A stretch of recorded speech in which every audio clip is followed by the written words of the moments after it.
The A-10 Warthog is one of the greatest attack jets of all time. Despite the United States trying to retire them for years, they haven't been able to. The only issue is that my fictional world doesn't have an equivalent. So I will be making this.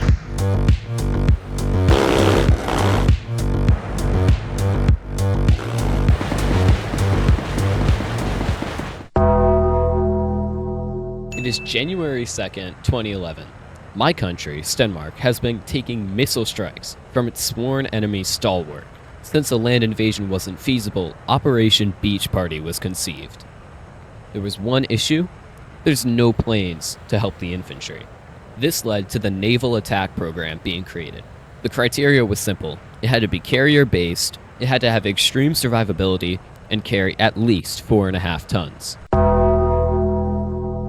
Just like the real A-10, the Breaker has a triple redundant control surface system, but how it was implemented was way different. The A-10 uses 2 hydraulic actuators and a manual system.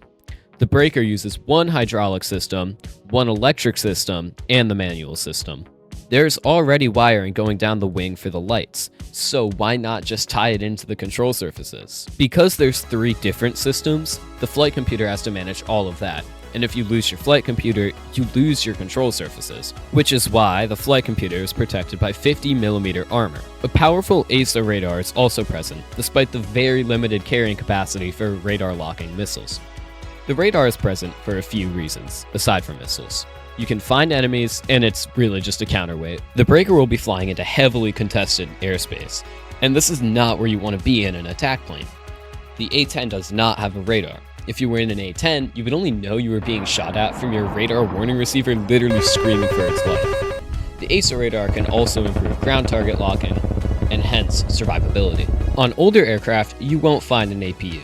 This was a huge issue for a lot of aircraft, early variants of the F-4 and MiG-21 for example. This increased their reliance on ground crews. The A-10 on the other hand had a small APU, which made sense considering its role. But the Breaker is a naval attack aircraft. It basically lives because of the ground crew. So you might be wondering, why does the Breaker have an APU? Redundancy. It's the same reason the F-18 has an APU. The faster you can restart your engines, the faster you get back into combat. The A-10 has a drag coefficient of roughly 0.03. This isn't horrible, but compared to the Breaker, it's a brick. The Breaker, depending on the configuration, has a Flyout measured drag coefficient of 0.009 to 0.017, contributing to its Mach 1.01 top speed. On top of this, the Breaker's Brawler V22 turbofan is much more powerful than the A-10's engine, not to mention that it's more efficient. This leaves the Breaker able to move way faster than the Warthog, nearly twice as fast. Because this plane was intended to go much faster, a 25-degree wing sweep was added. In addition to this, the wing chord is larger than that of the A-10s. This helps with transonic performance and delays the stall. One area where the A-10 actually wins is the total wing area. The Breaker, which is designed to go much faster, doesn't need as much wing area to get the same amount of lift. I settled on 38 meters squared, which is much less than the A-10's 47 meters squared. This still gives it decent low-speed performance and a reasonable takeoff run, but it could be a lot better. To compensate for having less wing area, you can just pull more AOA, and that's part of the Breaker's design. To help with this, I added a LERX, and if you don't know, a LERX is an extension to the wing root that induces vortices and technically decreases stall speed. It's really simplified, but that's pretty much it. A LERX isn't structurally complex. You just need a little bit of reinforcement where it's mounted, so why not toss it in? To sum it up, the Breaker is basically designed to go faster than the A-10 while still carrying a huge payload. You'll find 11 plus hardpoints on a lot of aircraft. The F-16, A-10, F-15, and even the J-20. And that's no different on the Breaker. In a standard setup, you'll find 11 hardpoints on the Breaker, with a max payload of roughly 9 tons. While that may not seem like much, as even the F-16 can almost carry that, the Breaker weighs 8.9 tons without fuel. It can carry more than it weighs. The centerline hardpoint can carry basically anything you want. I just don't have a weapon to put there because I haven't really explored the new weapons update. For reference, the A-10's max payload is about 7.2 tons, and it weighs 11 tons. Not only is the breaker carrying more, but it's lighter than the A-10. Pretty much, this little tiny carrier plane carries more bombs than the plane known for carrying bombs and guns and like close air support stuff. And this is possible for a few reasons.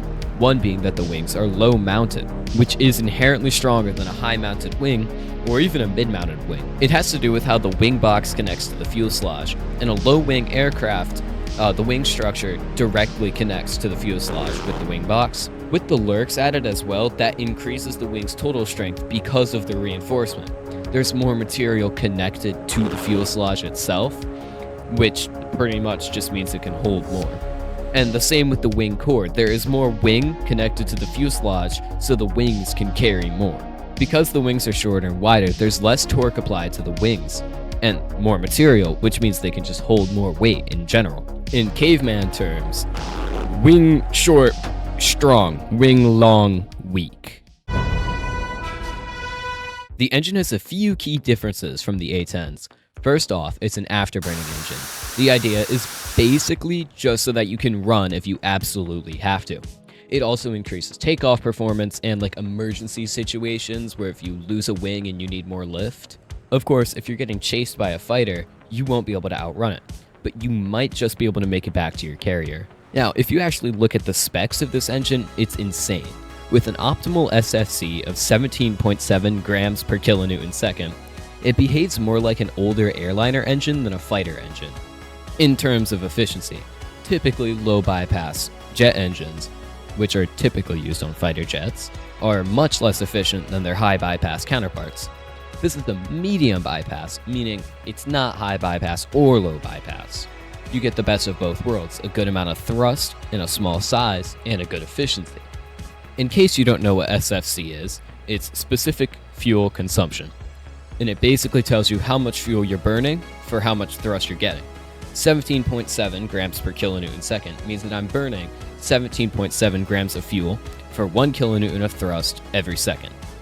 My engines are much hotter than the A-10s. This means that its IR signature would be larger if it weren't for the miracle of modern materials.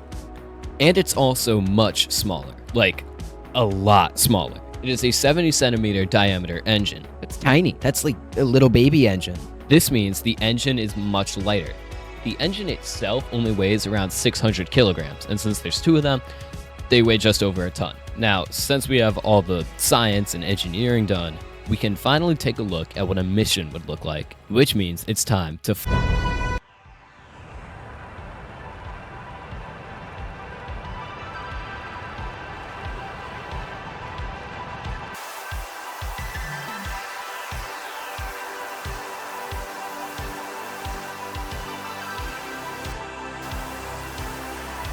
Alright, I don't think they can shoot at me anymore.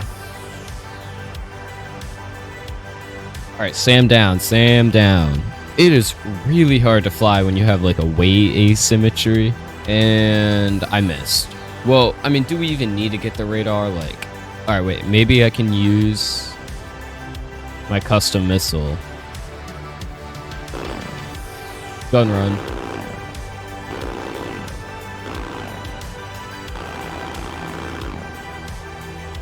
Alright, well, I think one of those bullets would have disabled the SAM, but Flyout doesn't actually model that. I don't think. Alright, I just need more distance. Please, missile.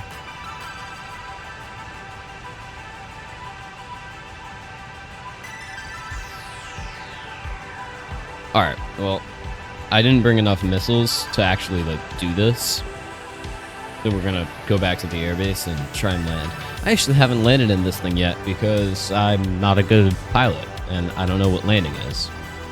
I mean, this thing could totally be an energy fighter. Like, we're on 0% throttle all the way back on the stick, or as much as the fly-by-wire will give me, and not losing that much speed. Except it's not a fighter, nor is it actually good at retaining energy. Let's get our gear out, get our flaps out, engage the parking brake. Switch to mouse flight mode because I'm not gonna try and land without it. And whoa. That's a naval landing right there. I don't know why the brakes are so weak. Like, the plane's not even that heavy. And that's it.